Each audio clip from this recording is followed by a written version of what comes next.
All right, Knicks fans, I need to talk about something that's been bugging me for weeks, and honestly, I think a lot of you feel the exact same way. Before I get into it, smash that like button right now. Drop a comment telling me if you agree or disagree, because this one's going to be spicy. Let's get into it. OG Anunoby had himself a playoff run in 2026 that nobody saw coming. 20 points a game in the postseason. 20. For a guy who came into this league as a 3-and-D role player, that's insane. He was out there hitting shots, attacking closeouts, making winning plays, and honestly, he was a massive reason we finally ended that 53-year championship drought.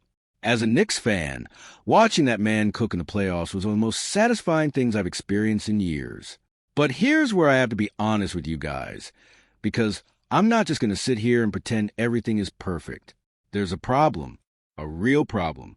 And if the front office and the coaching staff don't figure out how to fix it, we're going to keep seeing the same frustrating pattern year after year. OG Anunoby cannot create his own shot.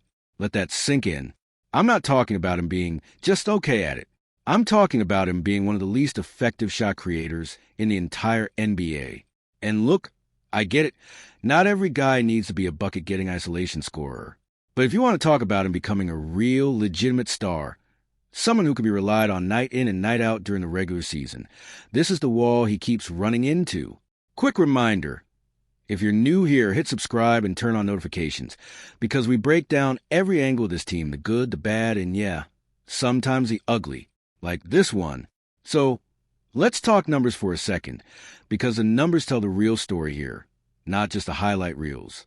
When Anunoby is playing off the ball, when he's cutting, spotting up, moving without the rock, he is elite, genuinely elite.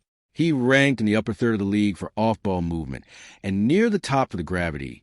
He creates just by existing on the floor without the ball in his hands. That's a real skill. Defenses have to account for him, even when he's not touching it, and when he catches and shoots. Money. Over 40% from three when he's spotting up off a pass. That's a knockdown shooter, no question. He's taken the majority of his shots within a couple seconds of touching the ball, which tells you exactly where his comfort zone is. But the second you ask this man to create his own shot, to go one-on-one dribble pull-up, it falls off a cliff. We're talking under 24% from three on pull-up jumpers. Under 24%. That's not a slump. That's a fundamental limitation. And in isolation situations, one-on-one, going right at a defender, he's near the bottom of the entire league in efficiency. Bottom of the league. For a guy people are starting to call a star. Now look, before you come at me in the comments saying, but he's a role player, he doesn't need to create. Let me push back on that, because I think that mindset is exactly what's holding this conversation back. If Anunoby wants to be mentioned in the same breath as real stars, if he wants to be a guy who can single-handedly change a regular season game the way he changed playoff games, he has got to be at least competent creating his own offense. Not elite, not a go-to scorer, just competent. Right now, he's not even close. And listen, I'm not trying to be a hater here. I actually think this is fixable. He's got Jalen Brunson next to him, who can get his own shot at an elite level. He's got Karl Anthony Towns, who can score from basically anywhere on the floor. This roster is deep enough that Anunoby has never really been forced to develop that part of his game because he hasn't had to. But that's exactly why I'm worried, because the playoffs expose flashes of brilliance, sure, but also should expose how much he still leans on everybody else to get him easy touches.